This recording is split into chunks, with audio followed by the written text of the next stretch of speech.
এমন একটা আমল যে আমলের মাধ্যমে আল্লাহ আমাকে জান্নাত দিয়ে দিবেন। আমি যদি সে আমলটা করি তাহলে আল্লাহ আমাকে সেই আমলের বিনিময়ে জান্নাত দিয়ে দিবেন। তিনি বলছেন সালতু ফাসাকাতা, কিন্তু তিনি কোনো কথা বলেন নাই, চুপ থাকলেন। এভাবে তিনবার তাকে যখন জিজ্ঞাসা করা হয়েছে তখন তিনি বললেন সালতু যালিকা আন রাসূলিল্লাহি সাল্লাল্লাহু আলাইহি ওয়াসাল্লাম, আমিও একদিন রাসূলুল্লাহ সাল্লাল্লাহু আলাইহি ওয়াসাল্লামকে এই বিষয়ে জিজ্ঞাসা করেছিলাম যে এমন একটা আমলের কথা বলেন যে আমলের মাধ্যমে আল্লাহ আমাকে জান্নাত দেবেন।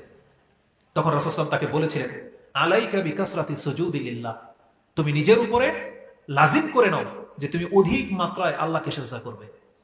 এই কাজটা যদি তুমি করতে পারো তাহলে এই সেজদার বিনিময়ে আল্লাহ তোমাকে জান্নাত দিয়ে দিবেন। এটা মুসলিমে রয়েছে। ডিটেলস ফায়দা আমরা একটু পরে বলবো, জাস্ট আমি প্রমাণ করি আপনাকে যে আল্লাহ যে আমাদেরকে সেজদা করতে বলেছেন এটা কোরআন হাদিসে আছে। যেমন একটা আয়াত বলেছে যে আল্লাহ সুবহানাহু ওয়া তাআলা আমাদেরকে সেজদা করার কথা বলেছেন।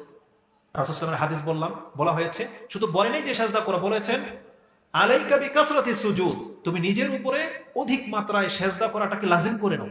তার মানে এটা তুমি ছাড়বা না, যত পারো সেজদা করো। তাহলে সেজদার কথা আছে, কোরআনের অসংখ্য আয়াত আছে। এই সেজদা করো এর মানে কি? এখন কিভাবে আপনি সেজদা করবেন? এই যে আমরা বসে আছি, এখন আপনি হাদিস শুনলেন যে অধিক মাত্রায় সেজদা করার কথা বলা হয়েছে। মসজিদের মধ্যে আপনি বসে আছেন, হঠাৎ করে মনে পড়লো আর একটা সেজদা করে দিবেন, এরকম কিছু না। যেহেতু কোরআন হাদিসে সেজদা করার কথা আছে, কিন্তু সেই সিস্টেমটা কি, পদ্ধতি কি, কিভাবে করতে হবে সেটাও আমাদেরকে শিক্ষা দেওয়া হয়েছে। আপনি সেজদার কথা শুনলেই নিজের ইচ্ছা একটা সেজদা করে ফেলবেন, এটা ব্যাখ্যা নয়। কেউ কেউ এমনটা করে, আমরা দেখেছি এমন কিছু লোককে যারা হয়তো কোনো না কোনো পীরের মুরিদ, তাদের একটা ওজিফা শিক্ষা দেওয়া হয়েছে, হয়তো অযথা একটা সেজদা করবে, এরকমের দেখেছি। আমি জানি না যে আপনারা এরকম কেউ করেন কিনা। আমাদের কোনো কোনো মসজিদের মধ্যে এরকম দৃশ্য, দাম্মামে যখন ছিলাম তখন এরকম দৃশ্য একদিন দেখেছি। বসে আছে, কি যেন ভাবলো, হঠাৎ করে লম্বা সাজদায় পড়ে আছে, সাজদা করে কথা বলেন, উঠে চলে যাচ্ছে। তাকে যে জিজ্ঞেস করবেন আপনি, ভাই এই সাজদাটা কিসের, কেন করলেন, কোনো কথা বলেন, উঠে গেল। এই রকমের সাজদা রাসূলুল্লাহ সাল্লাল্লাহু আলাইহি ওয়াসাল্লাম থেকে এবং সাহাবায়ে কেরামদের থেকে প্রমাণিত নয়। যেহেতু আল্লাহ বলেছেন সাজদা করো, তাহলে এর ব্যাখ্যাটা আমাদেরকে জানতে হবে যে রাসূলুল্লাহ সাল্লাল্লাহু আলাইহি ওয়াসাল্লাম সেটা কিভাবে আমল করেছেন। কোরআন এবং হাদিসের নাস প্রমাণ থেকে যেটা পাওয়া যায়, 4 ধরনের সেজদা আছে। সেজদা হচ্ছে হুকুমের দিক থেকে 3 প্রকার। এক প্রকারের সেজদা হলো ফরজ সেজদা, এটা আপনাকে করতেই হবে। এক প্রকারের সেজদা হচ্ছে নফল সেজদা, যেটা আপনার জন্য জায়েজ। আরেক প্রকারের সেজদা হচ্ছে নাজায়েজ সেজদা, যেটা হারাম। এটা হুকুমের দিক থেকে। ফরজ সেজদা কোনটা? এই যে 5 ওয়াক্ত নামাজে যে আমরা সেজদা করি, এটা কি ফরজ, এটা আমাদেরকে করতেই হবে। যদি কোনো ব্যক্তি সেজদা না করে তার নামাজই বাতিল। সেজদা ছাড়া নামাজ হবে? তাহলে এটা হচ্ছে ফরজ সেজদা। নফল সেজদা কোনগুলো? যেমন নফল নামাজ আমরা করি, তার মানে ফরজ নামাজ ফরজ সেজদা। নফল নামাজ পুরা হওয়ার জন্য সেজদাটা তো ফরজ, কিন্তু পুরো নামাজটাই কি নফল, এই জন্য এটাকে বলা হয়েছে নফল সেজদা, মানে নামকরণ করা হয়েছে। আর নফল সেজদা হচ্ছে শুকরানা সেজদা। রাসূলুল্লাহ সাল্লাল্লাহু আলাইহি ওয়াসাল্লাম যখন কোনো কাজে সন্তুষ্ট হতেন, একটা বর্ণনায় আসছে তিনি সেজদা করতেন, এটাকে শুকরানা সেজদা বলা হয়। নফল আরেকটা সেজদা হচ্ছে যেটা অতিরিক্ত, কোরআন তেলাওয়াতের সেজদা। যদিও কোন মাযহাবে এটাকে ওয়াজিব বলা হয়েছে, কিন্তু এর আসল হুকুম হচ্ছে সুন্নাহ। কোরআন তেলাওয়াতের যে সিজদা, এটা হচ্ছে সুন্নাহ। কারণ ইমাম বুখারী রাহিমাহুল্লাহ তিনি তার কিতাবের মধ্যে অধ্যায় কায়েম করেছেন ওমর রাদিয়াল্লাহু তাআলা আনহু থেকে, যে তিনি একদিন সিজদার আয়াত তেলাওয়াত করলেন খুতবা থেকে, মিম্বর থেকে নেমে তিনি সিজদা করলেন। পরবর্তী খুতবায় আবার তিনি তেলাওয়াতের আয়াত, সিজদার যে আয়াত আছে সেটা তেলাওয়াত করলেন, কিন্তু আর সেজদা করলেন না। তখন তিনি বলেছিলেন যে ইন্নাহা সুন্নাহ, এটা হচ্ছে রাসূল সাল্লাল্লাহু আলাইহি ওয়াসাল্লামের সুন্নাত। কেউ চাইলে যদি সেজদা করে তাহলে সে উত্তম কাজ করলো, কিন্তু কেউ যদি না করে এটা তার জন্য বড় ধরনের কোনো পাপ নয়। তবে জেনে শুনে ইচ্ছা করে আপনি সেজদা ছাড়বেন না। তাহলে ওইটা আমরা নফল, যেহেতু আরবি ভাষায় 2টা নাম আছে, একটা হচ্ছে ফরজ আর এর অতিরিক্তটাই হলো নফল বলা হয় তাতাওয়ুআ। তার মধ্যে কিছু আছে সুন্নতে মুআক্কাদা, কিছু আছে গায়রে মুআক্কাদা, সেগুলো ভিন্ন ভাষা। তার মানে কিছু ইবাদত আছে ফরজ, আর এর বাইরে যা আছে সবই হচ্ছে অতিরিক্ত। আরবি ভাষাটাকে নফল বলে, নওয়াফিল বা তাতাওয়ুআ। তো সেজদার 3টা কিসিম, একটা ফরজ সেজদা যেটা নামাজে দিতেই হবে আপনাকে, আরেকটা হচ্ছে তেলাওয়াতের সেজদা, এটা রাসূল সাল্লাল্লাহু আলাইহি ওয়াসাল্লামের সুন্নাহ দ্বারা সাব্যস্ত, আরেকটা সেজদা হচ্ছে শুকরানা সেজদা, যেটা মানুষ সন্তুষ্ট হলে দেয়। আর চতুর্থ সেজদা যেটা, এটা হচ্ছে সেজদায়ে সাহু, ওয়াজিব, যেটা যদি কোনো ব্যক্তি তাশাহুদে বসার ইচ্ছা করে বা বসতে হতো কিন্তু ভুলে সে দাঁড়িয়ে গেছে, তখন সে কি করবে? সহু সেজদা দেয় না? ভুলে গেছেন কয় রাকাত পড়লেন, 2 রাকাত না 3 রাকাত, তখন আপনি মনে করলেন যে দেখ 2 রাকাত, উঠে আরেক রাকাত পড়লেন, এই যে ভুল হলো, আপনার সন্দেহ হলো, এই জন্য কি করবেন? সহসেজদা করতে হয়। তাহলে এটাও নামাজের সাথে সম্পর্কযুক্ত। তাহলে একটা সেজদা হচ্ছে ফরজ সেজদা, যেটা ছাড়া নামাজই হবে না। তারপরে এর কাছাকাছি হচ্ছে ওয়াজিব সেজদা, যেটা হচ্ছে সেজদায়ে সাহু। তো 2 রকমের সেজদা পেলাম। তৃতীয় সেজদা হচ্ছে কোরআন তেলাওয়াতের সেজদা, এটারও প্রমাণ আছে। চতুর্থ সেজদা যেটা প্রমাণ আছে সেটা হচ্ছে শুকরানা সেজদা। আপনি হঠাৎ করে অনেক বড় একটা সংবাদ শুনতে পেলেন, তাহলে সেজদা করতে পারেন, এটার প্রমাণ আছে। আমাদের সমাজে দেখা যায় এই যে শুকরানা সেজদাটা, আমরা অনেক বেশি সুসংবাদ প্রাপ্ত হই, কিন্তু কাউকে সেজদা করতে দেখা যায় না। আপনি শুনলেন যে আপনার নাতি হয়েছে, আপনার ছেলে হয়েছে, আপনার মেয়ে হয়েছে, সন্তান হয়েছে, সুস্থ আছে, কেউ চিকিৎসা অপারেশনের থিয়েটারে গেল, বললো যে আপনার বাবা এখন বিপদ মুক্ত, এত বড় একটা সংবাদ শুনলেন, কিন্তু সেজদা করতে দেখা যায় না। মুসলিম জানেই না যে এখন তার সেজদা করা উচিত ছিল। শুধুমাত্র এই আমলটা এক শ্রেণীর মানুষকে করতে দেখেছি, যারা হয়তো খেলতামশা করে। তাদের মধ্যে পাকিস্তানি কিছু প্লেয়ার আছে, ওই ছক্কা মারলে, ওই কি জিতে গেলে তখন মাঠে সেজদা করতে দেখা গেছে। অথচ এটা ছিল আমাদের আমল, এটা ছিল প্রত্যেকটা মুসলিমের কাজ, যে কেউ যদি সন্তুষ্ট হয়, ভালো একটা সংবাদ প্রাপ্ত হলো, তখন তার উচিত ছিল তার রবকে সেজদা করে শুকরিয়া আদায় করা। কিন্তু আমরা ভালো কিছু যদি পেয়ে যাই, তাহলে আমরা নাচ গান করি, অনুষ্ঠান করে দিয়ে বসে থাকি, অথচ উচিত ছিল আল্লাহকে সেজদা করার মাধ্যমে শুকরিয়া আদায় করা। তো এটা হচ্ছে চতুর্থ সেজদা। এর বাইরে কোন সেজদার প্রমাণ পাওয়া যাচ্ছে না। যদিও কিছু তরিকাপন্থী লোকেরা আরেকটা সেজদা বানিয়ে নিয়েছে, তারা এটাকে তাজিমি সেজদা বলে, সম্মানসূচক সেজদা। যে যার মুরিদ বা কোনো একটা ভালো দামি সম্মানিত বস্তুকে, ব্যক্তিকে সেজদা করে, তাদের খানকাতে সেজদা করে, তারা বলে এটা নাকি সম্মানসূচক সেজদা। এটা ইসলামে জায়েজ নেই। সম্মানসূচক সেজদা যদি কোনো ব্যক্তি পাওয়ার হক রাখে, তাহলে তিনি আল্লাহর পরে মুহাম্মদুর রাসূলুল্লাহ সাল্লাল্লাহু আলাইহি ওয়াসাল্লাম সেই সেজদার হক পেতেন। কিন্তু রাসূলুল্লাহ সাল্লাল্লাহু আলাইহি ওয়াসাল্লাম বলেছেন যে না, আল্লাহ ছাড়া অন্য কোনো কিছুকে সেজদা করা জায়েজ নাই। একটা ঘটনা ঘটেছে এরকম, আপনার মুআজ বিন জাবাল রাদিয়াল্লাহু তাআলা আনহু, তিনি শাম দেশে গিয়েছিলেন সফরে। তিনি তাতে দেখতে পেয়েছেন যে ইহুদি খ্রিস্টানদের সম্মানিত ব্যক্তিদেরকে তাদের এলাকার লোকেরা সেজদা করে। তখন তিনি অন্তরে ধারণ করেছিলেন যে আমাদের কাছে সব থেকে সম্মানিত ব্যক্তি হচ্ছেন মুহাম্মদুর রাসূলুল্লাহ সাল্লাল্লাহু আলাইহি ওয়াসাল্লাম, আমি রাসূলুল্লাহর সাল্লামকে সেজদা করব। এটা তিনি শাম দেশ থেকেই মনে ধারণ করে এসেছেন এবং মদিনায় এসে সেজদা করেছেন। তখন বলছে, মা হাজা ইয়া মুআজ, এটা তুমি কি করবা? তখন তিনি বলেছেন, ইয়া রাসূলুল্লাহ, আমি শাম দেশে দেখেছি ওরা ওদের পাদ্রীদেরকে, সম্মানিত ব্যক্তিদেরকে সেজদা করে, আমাদের কাছে আপনি বেশি হকদার। তখন রাসূলুল্লাহ সাল্লাল্লাহু আলাইহি ওয়াসাল্লাম বলছেন,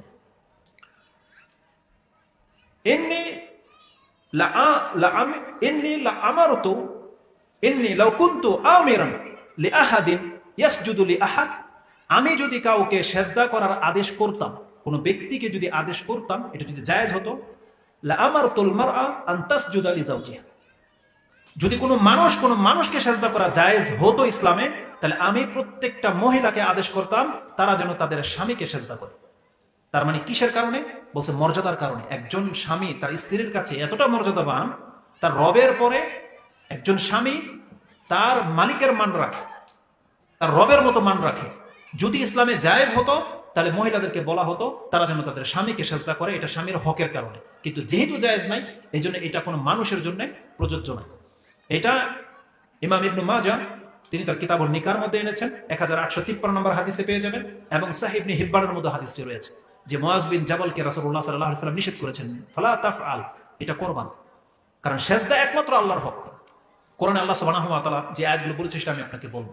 তিরমিজি এবং সাহিহ সুনানুল কুবরা লিন-নাসাইতে একটা হাদিস আমি আপনাকে কোট করি। তাতে আছে, আনাস রাদিয়াল্লাহু তাআলা আনহু থেকে রাসূলুল্লাহ বলছেন, লা ইয়াসিহু লিআহাদিন আইয়াসজুদা লিআহাদ, কোন ব্যক্তিকে কোন মানুষকে সেজদা করবে, এটা সঠিক নয়। যদি কোনো ব্যক্তিকে সেজদা করা জায়েজ হতো, ওই সেম জুমলা রাসূল সাল্লাল্লাহু আলাইহি ওয়াসাল্লাম বলেছেন, লাআমারতুল মারআতা আন তাসজুদা লিজাওজিহা, তাহলে আমি প্রত্যেকটা মহিলাকে বলতাম তারা যেন তার স্বামীকে সেজদা করে। ইমাম তিরমিজিও ঠিক সেম হাদিস এনেছেন।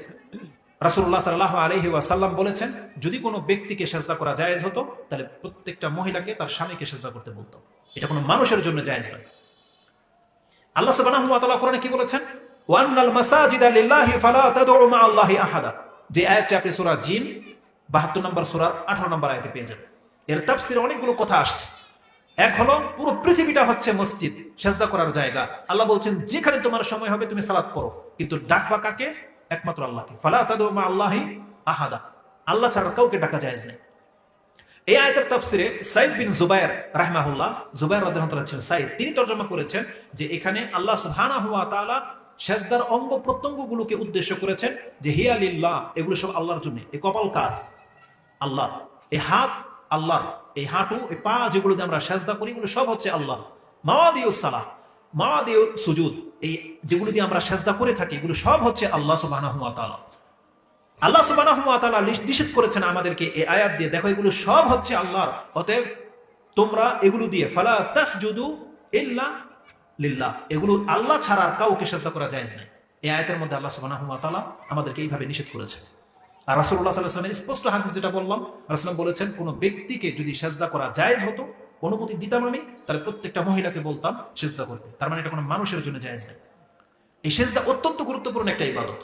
আল্লাহ সুবহানাহু ওয়া তাআলা কোরআনের মধ্যে অসংখ্য আয়াতে বলেছেন যে পৃথিবীর সবকিছু আল্লাহকে সেজদা করে। যেমনটা আপনি পেয়ে যাবেন সূরা হজ 22 নম্বর সূরার 2টা আয়াত আছে সেজদার আয়াত, তার একটা হচ্ছে 18 নম্বর আয়াতে।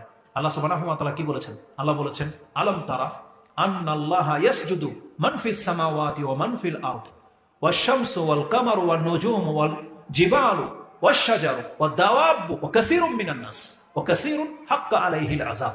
আল্লাহ সুবহানাহু ওয়া তাআলা বলছেন তারা কি দেখে না? আলম তারা, তোমরা কি দেখো না যে আকাশ এবং জমিনের মধ্যে যারা আছে, এমনকি সূর্য, চন্দ্র, নক্ষত্রগুলো, পাহাড়, গাছপালা, এমনকি দাওয়াব, প্রত্যেকটা প্রাণী আল্লাহকে সেজদা করে থাকে। কিন্তু যখন মানুষের কথা এসেছে তখন আল্লাহ সুবহানাহু ওয়া তাআলা বলেছেন ওয়া কাসীরুম মিনান নাস, আল্লাহ বলেছেন কতক মানুষ আল্লাহকে সেজদা করে। ওয়া কাসীরুন হাক্কা আলাইহিল আযাব, আর বহু মানুষ আছে যাদের উপরে আযাব অবধারিত হয়ে গেছে। এখানে আলোচনা চলতেছে সেজদার, যে বহু মানুষ আছে যারা আল্লাহকে সেজদা করে, আবার অসংখ্য মানুষ আছে যারা আল্লাহকে সেজদা করে না। আল্লাহ বলছেন তাদের জন্য হক হয়ে গেছে, তারা আমার শাস্তি পাবে। তার সেজদা হচ্ছে আল্লাহর আযাব থেকে মুক্তি হওয়ার, মুক্তপ্রাপ্ত হওয়ার একটা আমল। এত চমৎকার এই সেজদার বিষয়টা, আজকে যারা মুসলিমরা আল্লাহকে সেজদা করে না, তারা যে অহংকারী এটা তারা বুঝে না। আল্লাহ সুবহানাহু ওয়া তাআলা রাসূলুল্লাহ সাল্লাল্লাহু আলাইহি ওয়াসাল্লামকে বলেছেন, যেটা আপনি সূরা আরাফ 7 নম্বর সূরার একেবারে শেষ দিকে পেয়ে যাবেন, 205 নম্বর আয়াত। আল্লাহ বলেছেন ওয়ালা তাকুম মিনাল গাফিলিন, আপনি গাফেলদের অন্তর্ভুক্ত হবেন না। তারপরে আল্লাহ সুবহানাহু ওয়া তাআলা বলতেছেন কেন জানেন?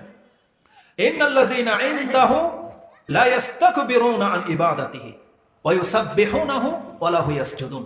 আল্লাহ সুবহানাহু ওয়া তাআলা বলেন আমার কাছে যে সমস্ত সম্মানিত ফেরেশতারা রয়েছেন, তারা কেউ আমার ইবাদত করা থেকে অহংকার প্রদর্শন করে না, তারা সব সময় আমার তাসবিহ জপে এবং আমাকে সেজদা করে। তার মানে বোঝা যাচ্ছে যে যেই ব্যক্তি আল্লাহকে সেজদা করে না, সেজন্য তার মধ্যে একটা অহংকার জন্মে গেছে, সে তার কপাল আল্লাহর সামনে ঝুঁকায় না। ইবলিসকে যখন বলা হয়েছিল আদম আলাইহিস সালামকে সেজদা করতে, ইবলিস সেজদা করেনি। আল্লাহ সেখানে কি বলেছে? ওয়াস্তাকবারা ওয়া কানা মিনাল কাফিরিন ফাআবা ওয়াস্তাকবারা, ইবলিস অস্বীকার করেছিল, অহংকার করেছিল এবং কাফেরদের অন্তর্ভুক্ত হয়ে গেছে। তার মানে আল্লাহ এখানে অহংকার শব্দটা এনেছেন। আমাদেরকেও যখন বলা হয়েছে আল্লাহকে সেজদা করতে, আমরা যারা করছি না, এটা কেন করতেছি না? আর কি রিজন, আর কি কারণ থাকতে পারে যে আপনি আল্লাহকে সেজদা করতেছেন না? আপনি তো সুস্থ ছিলেন, অসুস্থ তো নন যে আপনার কপাল ঝুঁকে না। আর যদি কোনো ব্যক্তি অসুস্থতার কারণে তার কপাল জমিনে ঝুঁকাইতে না পারে, আল্লাহ বলছে তার অন্তরকে ঝুঁকাইতে হবে, ইশারায় এটাকে সালাত করতে হবে। ইশারা যে আমি এখন সেজদায় আছি, আল্লাহ কবুল করে নেবেন। কিন্তু আপনি তো সুস্থ, সুস্থ থাকতে আপনি যদি আল্লাহকে সেজদা না করেন, জানেন কি রেজাল্ট হবে কিয়ামতের মাঠে?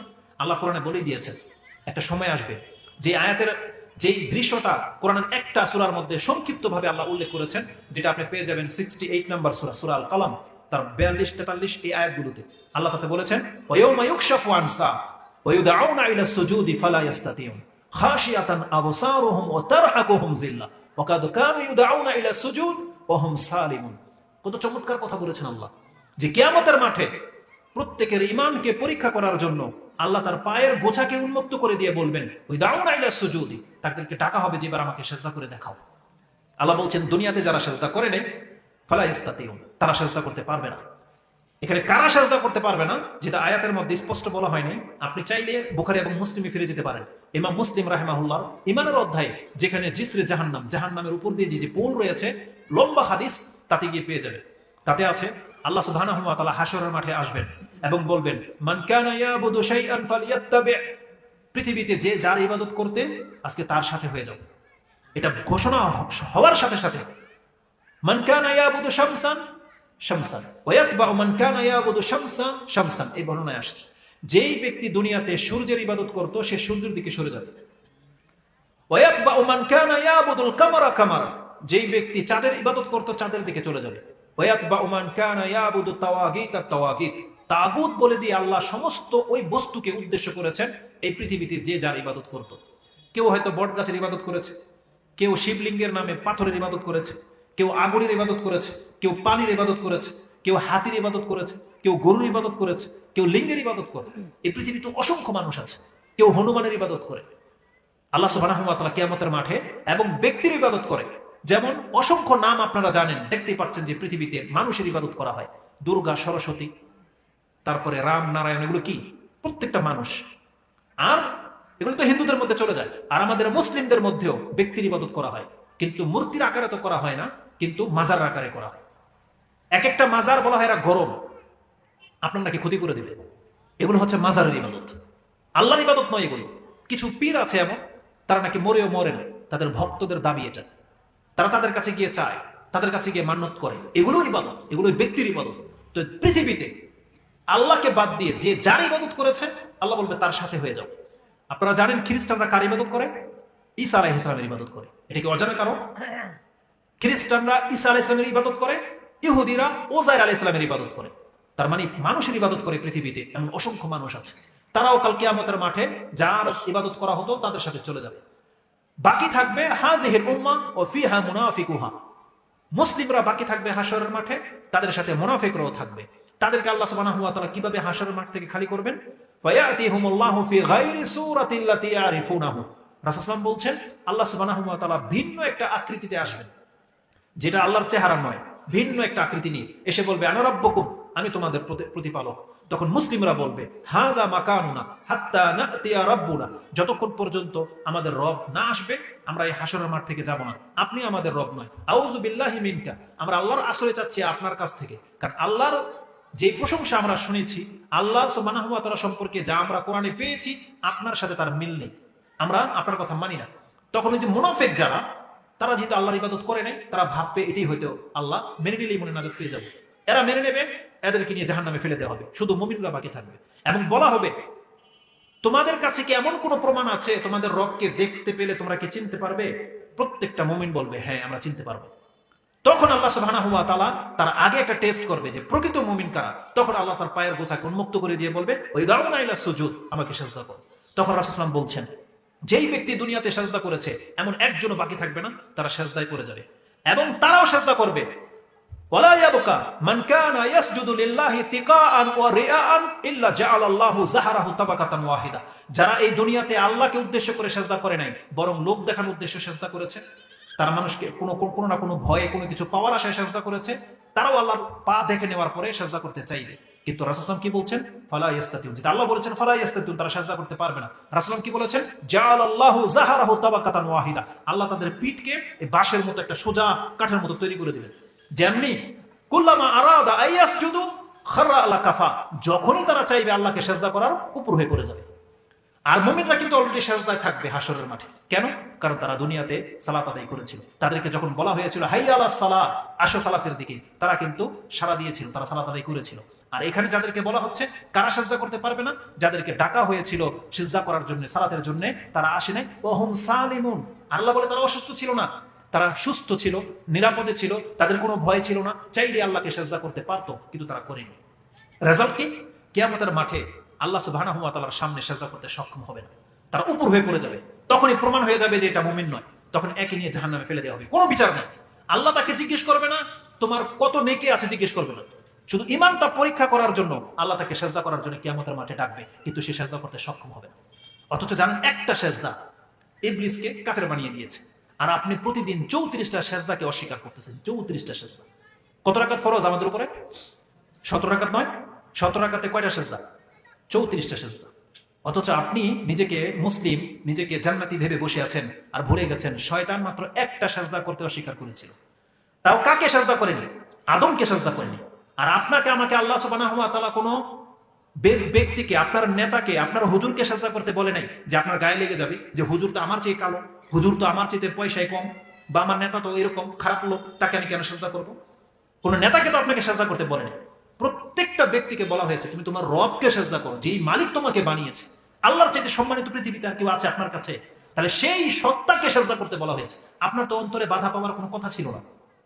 আল্লাহ বলবে কেন? এমনি আপনার অন্তর ঝুঁকে যাওয়ার কথা আল্লাহর দিকে, যদি আপনি ফিল করেন যে আপনার রব আল্লাহ, যিনি আপনাকে বানিয়েছেন, যিনি আপনাকে রিজিক দিয়ে থাকেন, যিনি হচ্ছে কায়নাতের মালিক, তাকে তো আপনি অন্তর থেকে সেজদা করার কথা ছিল। কারণ আপনার বাধা তখন হতো যখন কোনো গরুকে, যখন কোনো বাঁশ খাম্বাকে যদি বলা হতো সেজদা করো, তখন আপনার গায়ে লাগতে পারতো যে আমি কেন এই মুর্দা একটা বাঁশকে সেজদা করবো। আর আমাদের জন্য হারাম করে দিয়েছে যে আল্লাহ ছাড়া আর কোনো কিছুকে সেজদা করা যাবে না। আপনি কি জানেন আমাদের কাঠামোটা আল্লাহ যে বলেছেন যে লাকাদ খালাকনাল ইনসানা ফি আহসানি তাকওয়িম, আমি মানুষকে উত্তম গঠন দিয়ে সৃষ্টি করেছি। এটার মানে কি আপনি জানেন? ওই যে কালো লোক যারা, খাটো লোক যারা, দুর্বল লোক যারা, তারা যদি মনে করে যে আমি কোথায় উত্তম, সে নিজেকে চিনে নাই বিদায় এই জন্য সে এটা ভাবে। কিন্তু আপনি যত কালো হন না কেন, যত খাটো হন না কেন, যত তুচ্ছ হন না কেন, আপনার সম্পর্কে আল্লাহ বলেছেন যে আমি তাকে উত্তম একটা কাঠামো দিয়েছি। আপনি যখন কম্পেয়ার করবেন কিসের সাথে? একটা পশুর সাথে কম্পেয়ার করেন। একটা গরুর দিকে তাকান, কুকুরের দিকে তাকান, আর আপনার দিকে তাকান। কুকুর, গরু, ভাগ, যেটা অনেক বড় জিনিস, ভাগ ধরে নেন, মাথা যেখানে পাছা সেখানে, এক লেভেল। ভাগ কেমন? এক লেভেলে না? মুখ যেখানে পাছা সেখানে। ভাগ কিভাবে খাবার খায়? জমিনের মধ্যে মুখ লাগিয়ে খায়, খায় না? আপনি যত কম দামি মানুষ হন না কেন, আল্লাহ আপনার মাথাটা করেছে সব থেকে উপরে, সব থেকে উপরে। আর আল্লাহ আপনাকে এমন একটা গেট আপ দিয়েছে, আল্লাহ বলেছেন বান্দা তোর মাথাটা সব থেকে দামি, সব থেকে দামি। এই জন্য এটা আল্লাহ সুবহানাহু ওয়া তাআলা ছাড়া আর কারো সামনে ঝুঁকবে না। আল্লাহ বলছেন এই মাথা যেন আল্লাহর ছাড়া আর কারো সামনে না ঝোঁকে। এই জন্য আল্লাহ এমন ব্যবস্থা করে দিয়েছে যে আপনি এক কাপ চাও যদি খান, এটা আপনার হাত দিয়ে আপনার মুখে তুলে খান, আপনার পেলার মধ্যে মুখ লাগাইতে হয় না। আপনার প্লেটের ভাত আপনার মুখ প্লেটে লাগাইতে হয় না, মাথা ঝুঁকাইতে হয় না, বরং আপনি হাত দিয়ে খাবারটা আপনার মুখে তুলে খান, আপনার মাথা উপরেই থাকে। যেখানে আল্লাহ চেয়েছে যে মানুষ এতটা সম্মানিত, রিজিকের সামনে মানুষের মাথা ঝুঁকবে না, আল্লাহ বলছেন এই মাথা যদি ঝুঁকতে হয় একমাত্র তার মালিকের সামনে ঝুঁকবে। এই জন্য আল্লাহ বলেছেন লাকাদ খালাকনাল ইনসানা ফি আহসানি তাকওয়িম, আমি মানুষকে উত্তম অভয়বেদী সৃষ্টি করেছি। মানুষের মাথাটা সব থেকে উপরে। আর আল্লাহ বলছে এটা যদি জমিনে ঝোঁকে তাহলে একমাত্র তার রবের কারণে ঝুঁকবে, অন্য কোনো ব্যক্তির কাছে ঝুঁকবে না। সেই রবকে আমরা সেজদা করি না। অথচ জানেন এই সেজদা আপনি যদি করতেন কি রেজাল্ট হতো? রাসূলুল্লাহ সাল্লাল্লাহু আলাইহি ওয়াসাল্লামের একটা হাদিস নিয়ে নেন, ইমাম মুসলিম সেই হাদিসটাকে কোট করেছে, যে হাদিসটা আপনি সালাতের অধ্যায়, ইমানের অধ্যায়ে পেয়ে যাবেন, 146 নাম্বার হাদিস। আদম সন্তান যখন সেজদা করে তখন রেজাল্টটা কি হয়? রাসূল বলছেন ইজা কারা ইবনু আদম আস-সাজদা ফাসাজাদা ইতাযালা শায়তান ইয়াবকি। আদম সন্তান যখন কোরআন পড়ে আর সেজদার আয়াত যখন আসে, যখনই সেজদা করে শয়তান তার কাছ থেকে দূরে সরে গিয়ে কান্না করতে থাকে আর বলে ইয়া ওয়াইলি উমিরা ইবনু আদম বিসসুজুদ ফাসাজাদা ফালাহুল জান্নাহ ওয়া উমিরতু বিসসুজুদি ফাআবাইতু। আরেকটা বর্ণনা আসছে ফাআসাইতু ফালিয়ান্না। আদম সন্তানকে আল্লাহ সেজদা করতে বলল, আদম সন্তান সেজদা করে নিল, ও জান্নাত পেয়ে গেল। হায় আমার দুর্ভোগ, আর আমাকেও সেজদা করতে বলা হয়েছিল, আমি অস্বীকার করার কারণে আজকে আমি জাহান্নামী হয়ে গেলাম। শয়তান এটা বলে কান্না করে দূরে সরে যায়। এটা ইমাম মুসলিম কোট করেছেন। তার মানে কি রেজাল্ট আছে এখানে? যে সেজদার মধ্যে আপনার জান্নাত আছে। শয়তান সেজদা করতে অস্বীকার করার কারণে আল্লাহকে কাফের বানিয়ে দিয়েছে, জাহান্নামী বানিয়ে দিয়েছে চিরতরে। আর আমরা সেই সেজদার আহ্বান আমাদেরকে করা হয়, কিন্তু আমরা সেজদা করি না। আপনি কি ভেবেছেন আল্লাহ সুবহানাহু ওয়া তাআলার নিয়ম হলো? আল্লাহ বলেছেন ওমা আনা বিযাল্লামিল লিল আবিদ, আমি আমার কোন বান্দার প্রতি জুলুম করব না। ইবলিসও আল্লাহর বান্দা ছিল, ইবলিসকে আল্লাহ বানিয়েছেন, আপনাকে আমাকে আল্লাহ বানিয়েছেন। একই অপরাধ যদি ইবলিসের মধ্যে থেকে থাকে যেটার কারণে আল্লাহকে কাফের করেছে, কোরআন আল্লাহ বলেছে বান্দা যদি তোমার মধ্যে সে একই অপরাধ থাকে তোমাকেও কাফের বলে গণ্য করে দেওয়া হবে। যেই অপরাধের কারণে রাসূল সাল্লাল্লাহু আলাইহি ওয়াসাল্লামের বাপ চাচাদেরকে আল্লাহ কাফের বলেছেন, ওই একই অপরাধ যদি আপনার আমার মধ্যে থাকে তাহলে আমরা কি হব? বলেন আমরা কি হব? আল্লাহ সুবহানাহু ওয়া তাআলা কি কোনো শত্রুতা আছে মানুষের সাথে? আল্লাহ সুবহানাহু ওয়া তাআলা কি দেখবেন? ঈমান এবং আমল। আল্লাহ অন্তর দেখে এবং কর্ম দেখে। অন্তরে আল্লাহর প্রতি আপনার বিশ্বাস আছে কিনা আল্লাহ এটা দেখবে, আর আল্লাহ দেখবে আপনি কর্ম করেন কিনা। ইমাম মুসলিম হাদিস কোট করেছেন, রাসূল সাল্লাল্লাহু আলাইহি ওয়াসাল্লাম বলছেন ইন্নাল্লাহা লা ইয়ানজুরু ইলা সুওয়ারিকুম ওয়া আমওয়ালিকুম, একটা বর্ণনা আসছে, আরেকটা আছে ওয়া আজসাদিকুম, আল্লাহ তোমাদের বডিও দেখে না, আরেক বর্ণনা আল্লাহ তোমাদের চেহারাও দেখে না, আর তোমার কে কত টাকার মালিক আল্লাহ এটাও দেখেন। ওয়ালাকিন ইয়ানজুরু ইলা কুলুবিকুম ওয়া আমালিকুম, আল্লাহ সুবহানাহু ওয়া তাআলা তোমার অন্তর দেখে এবং তোমার কর্ম দেখে, দুইটা জিনিসের বিচার করবে। তো রাসূলুল্লাহ সাল্লাল্লাহু আলাইহি ওয়াসাল্লামের বাপ চাচা দাদা যারা ছিলেন তাদের অন্তরে ঈমান ছিল না, আল্লাহকে মানতো কিন্তু এককভাবে আল্লাহকে মানতে হবে এই কথাটা মেনে নেয় নাই। তাদের ভালো কর্ম ছিল আবার মন্দ কর্ম ছিল, আল্লাহ তাদেরকে গ্রহণ করেন নাই। যারা এককভাবে আল্লাহর প্রতি ঈমান এনেছে, আবু বকর, ওমর, ওসমান রাদিয়াল্লাহু তাআলা আনহুম আজমাইন, তাদেরকে আল্লাহ গ্রহণ করে নিয়েছে। ওই একই নীতি আল্লাহ আমাদেরকে বলেছে, বান্দা তুমিও যদি আল্লাহর প্রতি ঈমান আনো, কর্ম করো, তাহলে তুমি নাজাত পাইবা। আল্লাহ কি বলেছেন? ওয়া ইন্নী লাগাফফারুন লিমান তাবা ওয়া আমানা ওয়া আমিলা সালিহান সুম্মা ইহতাদা। এটা আপনি সূরা তাহা 20 নম্বর সূরার 82 নম্বর আয়াতে পেয়ে যাবেন। আল্লাহ বলছেন, হ্যাঁ আমি অবশ্যই ওই ব্যক্তিকে ক্ষমা করব যেই ব্যক্তি তওবা করে ফিরে আসবে, আমার প্রতি ঈমান আনবে, সৎ কাজ করবে এবং মরার আগ পর্যন্ত হেদায়েতের পথে থাকবে, এমন প্রত্যেক ব্যক্তিকে আমি ক্ষমা করব। তাহলে ঈমান আমল লাগবে। যে কারণে ইবলিস কাফের হয়েছে, ওই একই অপরাধ যদি কোনো মুসলিম নামধারী ব্যক্তিও করে না, তাকে আল্লাহ সুবহানাহু ওয়া তাআলা মুসলিম বলে গণ্য করবেন না, তাকে আল্লাহ সুবহানাহু ওয়া তাআলা কাফের বলে গণ্য করবেন। যেখানে রাসূল সাল্লাল্লাহু আলাইহি ওয়াসাল্লামের হাদিস কি রয়েছে, মান তাশাব্বাহা বিকাউমিন ফাহুয়া মিনহুম।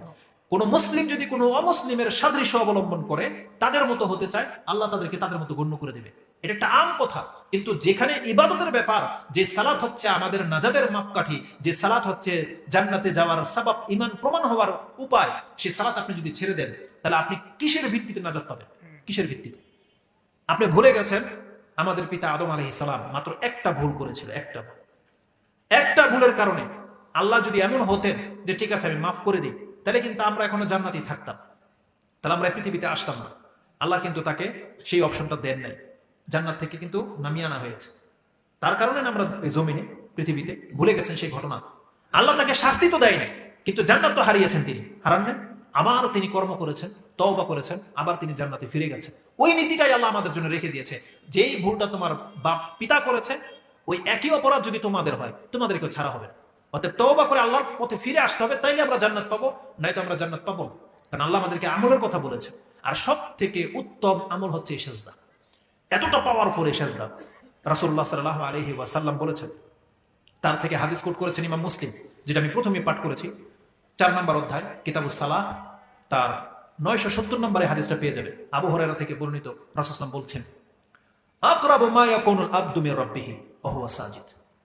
বান্দা যত কোনো কাজ করুক না কেন, সেজদা এমন একটা ইবাদত যেটা তার রবের একেবারে নিকটবর্তী করে দেয়। বান্দা যখন নামাজে দাঁড়ায়, তখনই আল্লাহ তার সামনে থাকে। এই হাদিস বুখারী মুসলিমে রয়েছে। বুখারীতে আপনি 4টা জায়গায় পেয়ে যাবেন একটা হাদিস, 405 নম্বর হাদিস, 406 নম্বর হাদিস, 461 বা 63 নম্বর হাদিস এবং 753 নম্বর হাদিস। এটা সেম হাদিস আপনি পেয়ে যাবেন মুসলিমের 1110 মানে 1110 নম্বর হাদিসে পেয়ে যাবেন। কি আছে? আব্দুল্লাহ ইবনে উমর রাদিয়াল্লাহু তাআলা আনহুমা তিনি বর্ণনা করেছেন যে একদিন রাসূলুল্লাহ সাল্লাল্লাহু আলাইহি ওয়াসাল্লাম নামাজে রাআ নুখামাতান আও বুসাকান ফি জিদারিল কিবলা, রাসূলুল্লাহ নামাজের মধ্যে দেখলেন যে কিবলার দেয়ালে কফ বা থুতু লেগে আছে। নামাজে দেখলেন, ফাহাক্কাহা, রাসূল নিজের হাতে সেটাকে পরিষ্কার করলেন।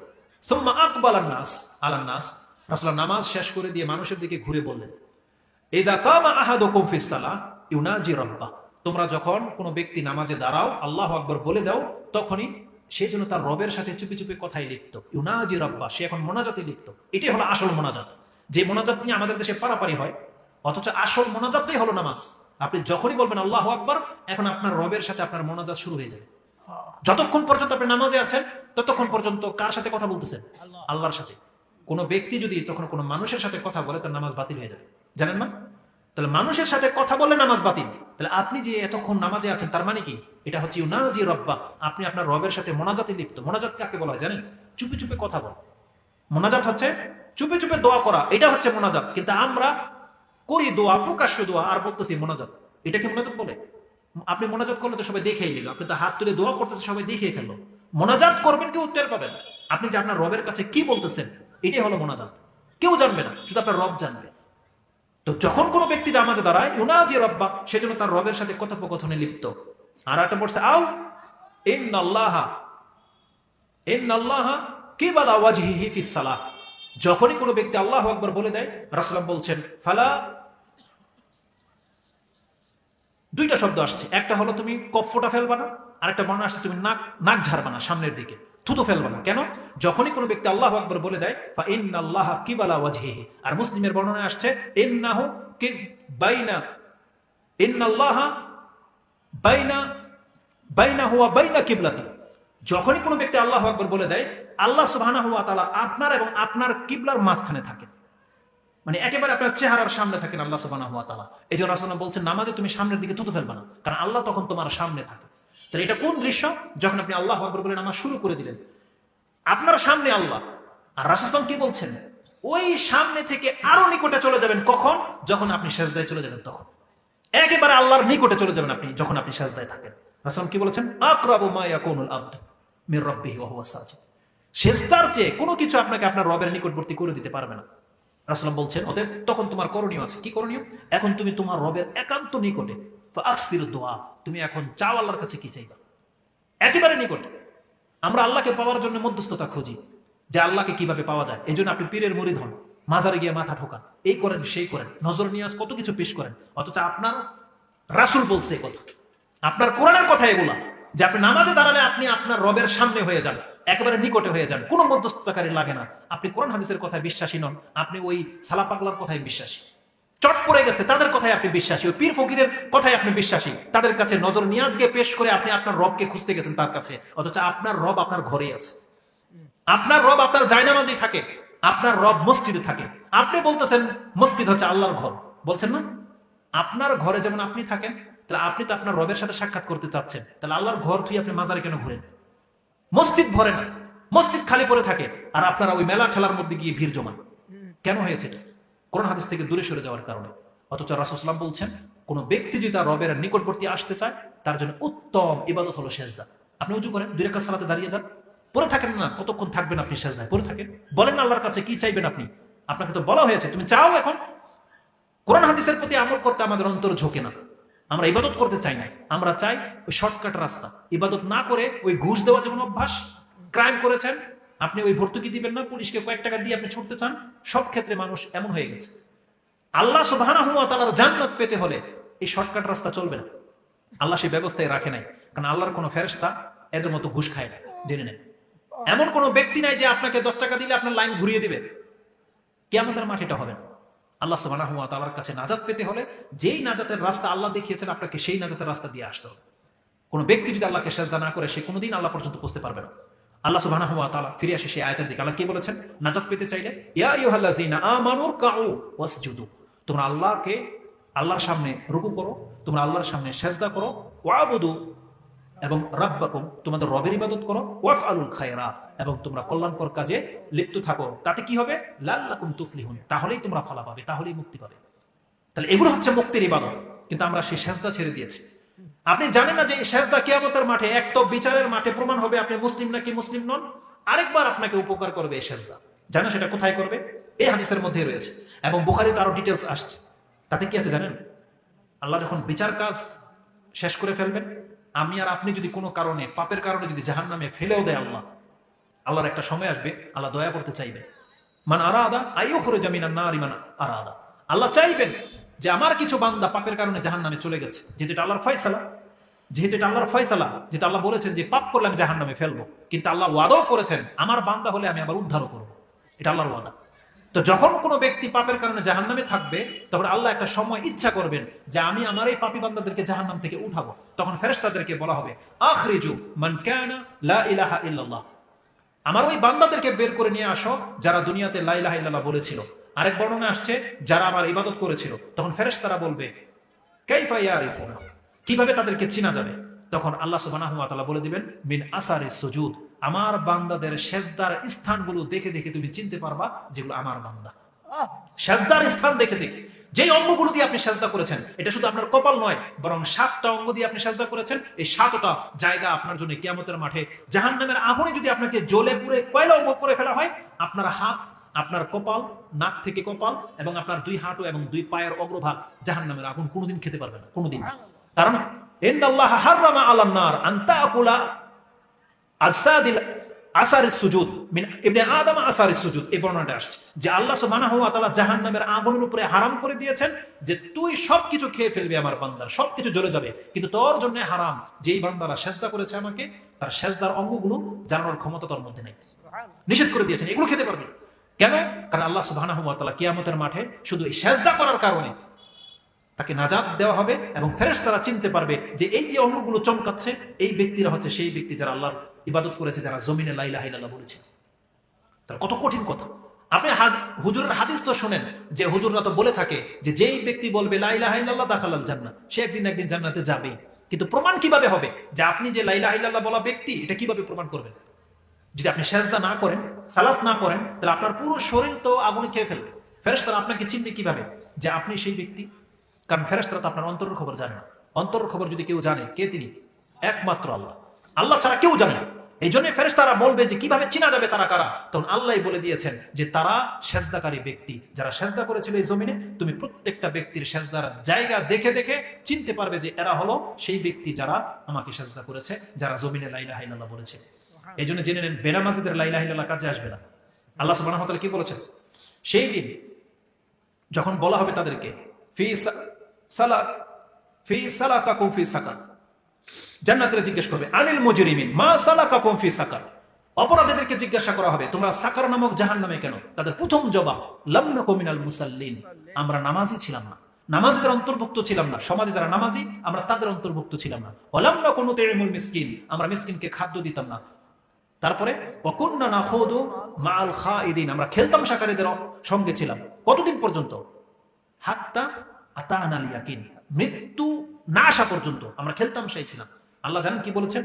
ফামা তানফাউহুম শাফাআতু শাফিঈন, এই ধরনের ব্যক্তিদের জন্য কোন সুপারিশকারীর সুপারিশ গ্রহণযোগ্য হবে না। আপনি যদি রাসূলের সুপারিশ পেয়ে নাজাত পেতে চান, তাহলে আপনাকে নামাজ পড়তে হবে, আল্লাহকে সিজদা করতে হবে। শেষ সময় আপনার পাপ থেকে মুক্ত হওয়ার জন্য এটাই থাকবে আপনার নাজাতের একমাত্র পথ, যে আল্লাহর দয়ায় যাদেরকে উঠানো হবে জাহান্নাম থেকে, শুধু ওই চিহ্নগুলো দেখে দেখে উঠানো হবে। অন্তত আপনার চেহারাতে যেন সেই চিহ্নটা থাকে, এর জন্য তো আপনাকে সালাত আদায় করতে হবে, যাতে করে আল্লাহ সুবহানাহু ওয়া তাআলা এই একটা কারণে আপনাকে মুক্ত করে দেয়। আল্লাহ যেন আমাদেরকে বোঝার এবং সে অনুযায়ী আমল করার তৌফিক দান করে। সিজদা অত্যন্ত গুরুত্বপূর্ণ একটা ইবাদত। যখন কোনো ব্যক্তি আল্লাহকে সিজদা করে, আল্লাহ সন্তুষ্ট হয়ে যায়। এজন্য আপনি যে কোনো কিছুর প্রয়োজন, আপনি আল্লাহকে সিজদা করার চেষ্টা করেন। কারণ আপনাকে কি দিয়ে বুঝায় যে এখানে কোনো কিছুকে ডাকা হচ্ছে না, বলা হচ্ছে তুমি তোমার রবকে সিজদা করো। আর কি বলবে আল্লাহ সুবহানাহু ওয়া তাআলা আপনাকে? অতএব আল্লাহ সুবহানাহু ওয়া তাআলা যেন আমাদেরকে বোঝার এবং সে অনুযায়ী আমল করার তৌফিক দান করে।